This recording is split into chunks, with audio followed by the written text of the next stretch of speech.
everyone, welcome back to my channel. My name is Rachel, and today I'm going to be talking about all of the books that I read in the month of November. So November ended up being an interesting month for me because I actually fell into a bit of a reading slump. So I did not get to do the books on my November TBR because I really did just need to take a break from reading for a few days and then just mood read basically for the rest of the month. So my November wrap up is kind of a mix of a lot of different things, some that were on my November TBR and some books that I just wanted to pick up because I needed to get out of this slump. So thankfully I'm out of my slump now. I'm going to try to read some of the books on my November TBR in December, but I ended up having a pretty good month anyway because I did read some new all-time favorites that I am very excited to talk about with you all. So without further ado, let's get straight into it. Okay, so I'm gonna do this pretty much out of order. So first book I'm going to be talking about is House of Beating Wings by Olivia Wildenstein. I read this in my fantasy romance reading vlog that was posted a few days ago. I will have that link down below if you would like to watch. This book is an adult fantasy romance and it follows our main character Fallon. She's half fae, half human, and she ends up basically being told by an oracle that she has the capability to, take down the monarchy, become queen if she finds these 5 iron crows. She goes on this hunt for them, but in this hunt for them, she ends up kind of awaking a demon who ends up becoming kind of obsessed with her, and sort of this enemies to lovers romance blossoms. I unfortunately did not end up loving this book. Mainly, the writing style was just really not for me. It was pretty surface level, and I just felt like a lot of the plot was confusing. Our characters' motivations were not ever really clear. In the vlog, I talk a lot about this, but our main character never questioned why any of this was happening to her. She is just like a regular girl and then is set on this quest for no reason, and I just found that I wasn't really buying a lot of the plot lines. I wasn't super invested. So unfortunately this ended up being a 2-star read, but I will say I really enjoyed the setting of this book. It is set in a Venice-like world, which is really pretty. It does have a lot of magical creatures, which was interesting. I felt like this book had a lot of potential. There is going to be a second book in the series, so I don't know. I'll see what people say about that one. If they say that it's a lot better than the first book, maybe I would pick it up, but for now this is just a 2.5 star read for me. Not a fave, but it was okay. So the next book, a part of my November wrap up, is The Inheritance Games by Jennifer Lynn Barnes. This is so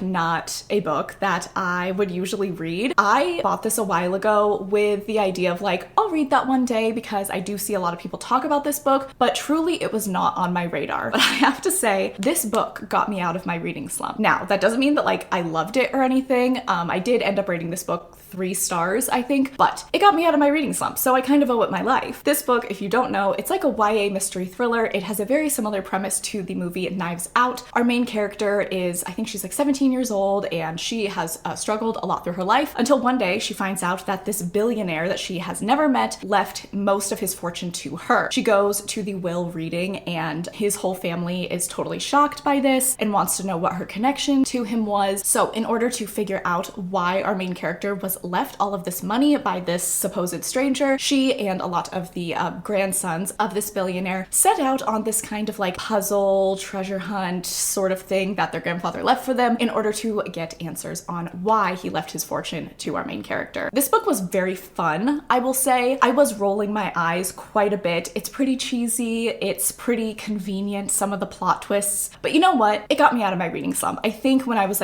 really just in the trenches with this slump, I was I need to pick up something that is totally out of my comfort zone, is not something that I normally pick up, is gonna be very quick and easy to get through, and that was this. I definitely think that if you're in a reading slump, pick something like this up. It was definitely fun at times too, and I will say, even though I didn't love this, even though it was a little cringy, it was a little corny, I am going to continue on with the trilogy because I am curious about some of the questions that were posed in this book that did not get answered by the end of it. So we are definitely left wanting a lot more information on this family and our main character and the connections and all of that. So I don't love this book, but the next time I'm in a reading slump or if I just need a quick fun read, I will pick up the next one. So thank you, Jennifer Lynn Barnes and The Inheritance Games, because by some miracle this ended up getting me out of a slump, so I'm okay with it. The next book that I read in the month of November was Jade City by Fonda Lee. Oh my god, I finally read this book. I've had this on multiple TBRs. It's been on my radar for so long, and I ended up picking it up in November. Before I go into how much I loved this book, this is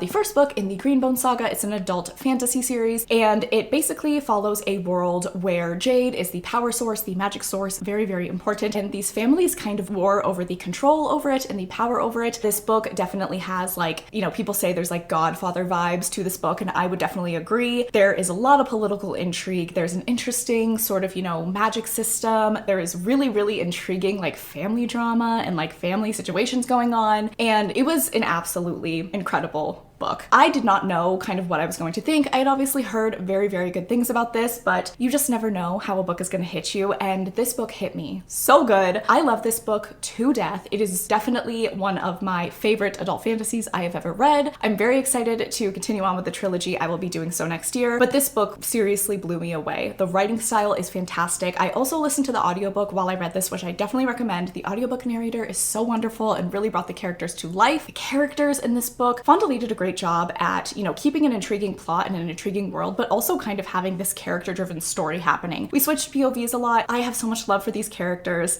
and can I just say, Fonda Lee does not pull punches. She is not afraid to go there with her character. She is not afraid to shock you and hurt you, and I respect that. Like, as much as it pains me, and I was like, my jaw was on the floor, if you know, you know, I thought that it was really fun and really intriguing, and I am just so excited to see where this trilogy goes. I think this is like such a perfect adult fantasy. It's also a very unique story too. I think it's different than a lot of the adult fantasies that exist out there, so I loved this so much. Can I also say this would be such an incredible like TV series adaptation like on HBO. The whole time I was reading this, I was like, this needs to be on screen. This would be so good because you have the family drama, you have some like romance tension, you have this like, you know, warring families, these political issues. It's an incredible, incredible book. So I love Jade City so much. I'm so glad I read it, and of course I gave this book 5 stars. The next book, a part of my November wrap-up, is Crescent City House of Earth and Blood by Sarah J. Maas. This was a reread for me. This is the 3rd time I have read this book, and it was fantastic. I love this book so much. This is one of my favorite books of Sarah's for sure. I think top 3, I'd have to say. And if you don't know, this is an adult urban fantasy romance. Our main character's name is Bryce. She is half fae and half human, and she lives in this world where there are fae and angels and vampires and mermaids and shifters and werewolf type beings, fire sprites, like anything you can think of exists in this very modern metropolis world. After tragedy strikes Bryce, she ends up having to reluctantly team up with Hunt Athalar, who he is an angel and he also kind of works for like the military police in this world, and they have to kind of partake in a little bit of a murder mystery to figure out the answers to a string of murders that has been happening in their city. I absolutely love Sarah's writing in this book. There is such great mental health representation, great focus on female friendship, a really amazing slow burn romance, a really rich and dense world that I absolutely love. This book is like damn near perfect to me. I have no complaints about it. I love it so much. It makes me cry every single time I read this book. I cry at that part, you know, the part at the end that just like, how dare she? I love this book so much. It is one of the best books I've ever read. It was an amazing reread, and I did listen to the audiobook for the first time when I read it this time, and it was wonderful. The narrator is Elizabeth Evans. She narrated all of the Throne of Glass audiobooks as well, and she is just like my favorite audiobook narrator. So this was a great reading experience and obviously a 5-star read for me. The next book that I read in the month of November was Legendborn by Tracy Dion. This is a YA fantasy series. It follows our main character Bree. After tragedy strikes in Bree's life, she ends up going to this kind of like residency program at the University of North Carolina for high school students in order to study and kind of get away from her hometown and start fresh after she has just gone through something very traumatic. One day while she is at a party at the University of North Carolina, a demon attack happens, and obviously this completely blows Bree's mind. She realizes magic is real, there are demons, what's going on? And this ends up pulling her into a world of magic, King Arthur lore coming to life, and Bree ends up finding out she has some magical powers of her own, and she kind of goes on this journey of self-discovery and demon hunting, and a lot more happens in this book. I'm kind of just scratching the surface, but I really loved this book. I gave this 4 stars. It's an excellent first book in a YA fantasy series. I think it's going to be a trilogy. The second book came out recently. I'm definitely going to pick that up, but I loved Bree as the main character. I loved the depth and exploration of grief in this story. It's definitely heavy hitting. Check trigger warnings before you read this, but it really made me connect to Bree a lot, and I just absolutely loved her as a main character. I really liked the King Arthur retelling aspect. It's not lore that I would was super familiar with when I started the book, but I found it all fascinating as I kept reading. I also just like love demon hunting, I have found in books. I don't know why, but a lot of books that I've really enjoyed reading have that aspect to it. And it's also set in a modern world, which is really, really fun. So I loved this book so much. It just wasn't quite like an all-time fave. So I gave it 4 stars, but maybe the next book will be, but I definitely recommend for a YA fantasy. The next book that I read in the month of November was Heartless by Elsie Silver. I loved this book so much. Oh my god. Okay, before I get into that, let me like quickly tell you what it's about. But this is a book that literally blew me away because I just did not think it was going to be for me. Everyone calls this kind of like a cowboy horse girl romance, and it definitely is. It takes place in Canada, kind of in this sort of ranch rural town, and this whole series sort of centers around this family that runs this ranch. But you know, some of them are bull riders, one of them is a hockey player, some of them just like work on the ranch, and this book follows Cade and Willa. So Cade is a very grumpy single dad, he runs the ranch, and then Willa is his sister-in-law's friend who needs a job for the summer and decides to come to their small town and be Cade's nanny. There is also an age gap between them, and there's forced proximity and this kind of like forbidden, like we shouldn't be together because you're my nanny and you're not going to be staying here very long and all of this stuff. And oh my god, the tension and the angst in this book is palpable, let me tell you. This was so much fun. Literally from like the very beginning, as soon as Cade and Willa met, I was on board. I was in. Elsie Silver writes tension so well. I was like screaming reading this book. It was just so amazing. There was also a lot of emotional depth to this book, which I really enjoyed, and both of these characters felt fleshed out enough for me to buy this romance, for me to like buy this story between them. So as I said, this is Grumpy Sunshine, which is a trope that I am very particular about, and this I think is done very well. The problem that I have with a lot of Grumpy Sunshine romances is I just feel like they're so ridiculous sometimes and so over the top, and they don't act like people, they act like cartoonish. But I feel like Cade was grumpy in a way that was believable. You know, he's a single dad, he's had some issues with the mother of his child, he runs this ranch, and he's just tired of a lot of the nannies that he has had before who just did not work out. Willa is sunshine, but more just like she's a generally positive person. She's not like over the top bubblegum, like too much. She's a positive person, but she also kind of like throws things back in Cade's face when he's being too grumpy. She calls him out and she sticks up for herself and, you know, just keeps him in line, which I really enjoyed. And the two of them are just like perfect together. The spice was like incredible, like 5-star, amazing, perfect. Elsie Silver writes spice very well, and it was slow burn too, which was nice. It wasn't too soon or anything like that. This book was like a perfect romance to me. I loved it so much. This is a companion series, so I did just read the second book. I didn't read the first book, so you don't have to read them in order. I am gonna go back and read the first book at some point, because something I also really enjoy about this book that I could tell about the whole series is there's kind of this like found family trope, which I really enjoy. The scenes of the whole family together are really funny and so much fun and heartwarming, and just, I don't know. I loved this book to death. I feel like everyone is talking about this book, and I feel like everyone's giving it 5 stars, and like the hype is very real. So definitely pick this up, even if you think you aren't gonna be a cowboy, horse girl, girly. I am definitely not, but I devoured this book in like a day. So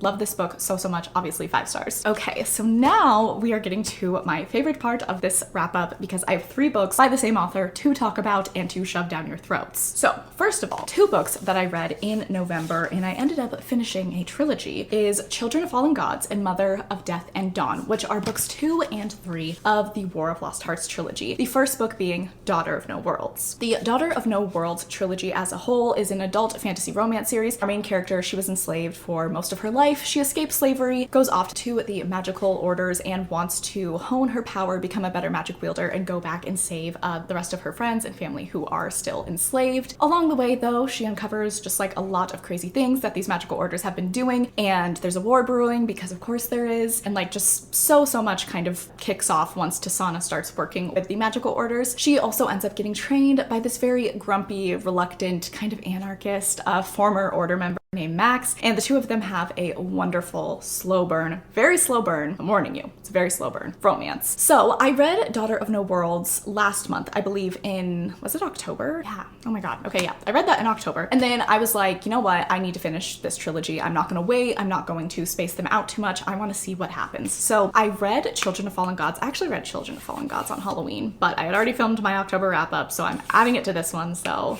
that is technically not a November read, but I finished this on October October 31st, and then I read the finale last week. You guys need to read this trilogy, okay? You need to read it. Please, please, please, please. This trilogy is one of my favorite fantasy romances I've ever read. It is a character-driven fantasy romance, so we really focus on the characters, their plot lines, their character developments, and we get to know them really, really well. Their interpersonal relationships are a very big part of the story, and I just loved it so much. It's like finally, I have found an author who I think is just so incredible at writing character-driven fantasy romance. I love Carissa's books so much. This trilogy is fantastic. It's not perfect. There's some technical issues for sure. I won't argue with you on that, but the writing style I think is really beautiful. There's some really nice quotes in it, and we really get to know these characters, which is what I am looking for. So obviously I'm not going to talk about too much of what happens in these books, but this book, we open a lot more plot lines, a lot of action scenes, a lot of character development happens in this book, and then the ending is horrific and terrible and heartbreaking, and how dare you, Carissa Broadbent. And then in this book, beginning of this book is very, very painful because of how this book ends, and so we kind of go through it in the beginning, but I teared up probably like 7 or 8 times reading this book. It was a really, really well done finale. There were a couple plot points that I was a little like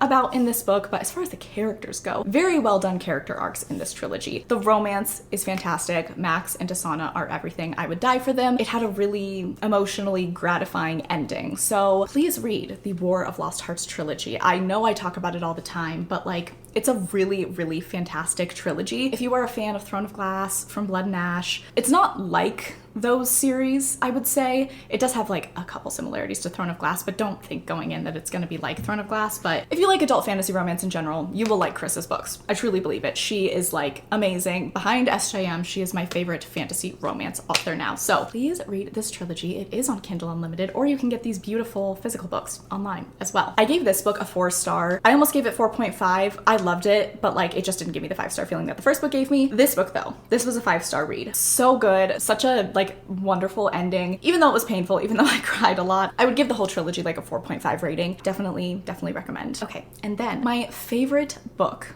that I read this month. My new obsession, the object of my desire is The Serpent in the Wings of Night by Carissa Broadbent. So same author as the previous series I was just talking about. This is the first book and the only book out in a new series by her, which is the Crowns of Nyaxia series. This is an adult vampire fantasy romance series. This book follows Aurea. When Aurea was very, very young, her family was killed and she ended up getting adopted by a vampire king. She, was raised by him in his vampire world. And obviously being a human in a vampire like society is very dangerous. Even though she's the king's daughter, she still definitely has to watch her back. She decides when she is of age, the only way for her to exist in this world any longer and not constantly feel like she could be killed any moment is to participate in this tournament fight to the death style set of trials. The prize, if you win, if you're the last person standing, is the queen Nyaxia, who is like the mother of vampires. She will grant you one wish. So she thinks, I'm going to participate in these trials, I'm going to win, and then I'm going to ask the queen Nyaxia if she can just give me some type of protection so I don't have to worry about getting killed by a vampire all the time. Well, obviously she's the only human participating in this, intense vampire death duel trial thing. So this is very dangerous for her, but she does end up holding her own pretty well. Her father has trained her his whole life to, protect her as best as she can. She ends up kind of teaming up with one of the vampires who is also participating in this tournament. His name is Rain. He is gorgeous and perfect. And they're kind of like enemies at first. I think she literally stabs him as soon as she sees him, which is lovely. And they go from like enemies to reluctant allies to friends to lovers. Once again, another slow burn romance by Carissa Broadbent. Not as slow as Daughter of No Worlds. It is a little bit fast paced, but definitely slow, and you see the progression from enemies to lovers for sure. This book is it was so good, you guys. So good. This is a 5-star read. Amazing. This is my favorite self-published fantasy romance, 100%. This world is also very rich and very interesting. Aside from the, kind of trials that took place, there is a war brewing, of course, so that will continue on with the rest of the series and will be definitely a plot point. The ending of this book is wild. The ending of this book is, my jaw was on the floor. My jaw was in the other room. Like, I was shocked, but I'm really excited by it. I think it's a really cool ending. It definitely brings tension for our characters, and we're gonna have to see how they're gonna get out of this mess because I simply do not know. So this is going to be a 6-book series, but what is very interesting, and I think is kind of a cool idea. So in this world, there are 3 vampire houses. I believe that this book follows the House of Night, or like the Nightborn house. But basically what's going to happen with this series is it's going to be a 6-book series made up of 3 duologies, and each of the 3 duologies will be represented by different vampire houses in this world. So I think we have like the House of Night, the House of Blood, and House of Shadow. I could be wrong, but it's something like that. And so this first duology is going to be Rain and Araya's book, and then we're going to meet a new couple and follow a new couple when we get to like the House of Blood duology, and then one for like the House of Shadow. But the stories will be interconnected, and we will see Araya and Rain like in those other books, but they're just not going to be the main characters. And this is also really interesting because we will kind of be able to follow this war storyline and plotline through different character perspectives throughout the different duologies, but it's going to be one whole series, if that makes sense. I'm really excited because that means we kind of get like a new fresh storyline, a new romance in each duology, and I'm just so excited to see what Carissa does with this series. The second book is supposed to come out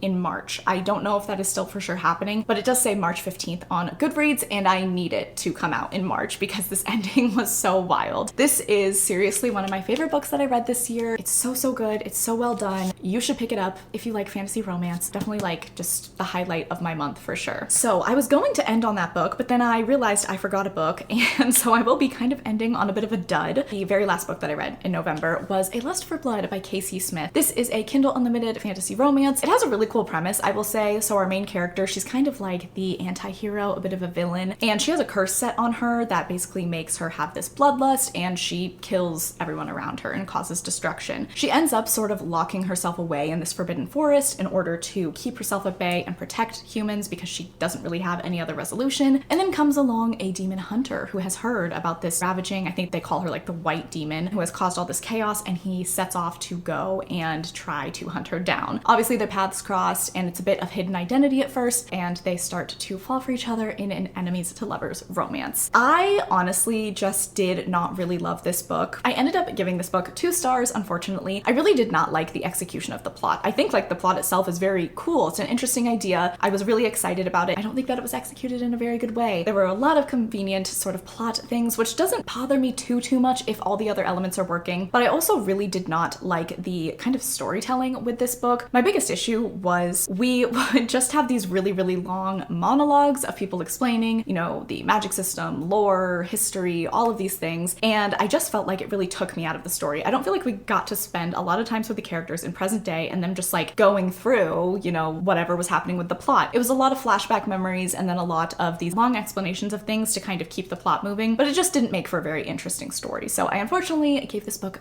2 stars, and that was my last read for the month of November. All right guys, so that is it. Those are all of the books that I read in the month of November. If you made it to this point in the video and you wanted to let me know, go ahead and leave the snake emoji down below for the serpent and the wings of night. As always, my Instagram and my Goodreads are linked down below. You are welcome to follow me on there at any time. I really appreciate that you watched this video. I hope you are all having a fantastic day, and I will catch you guys in the next one.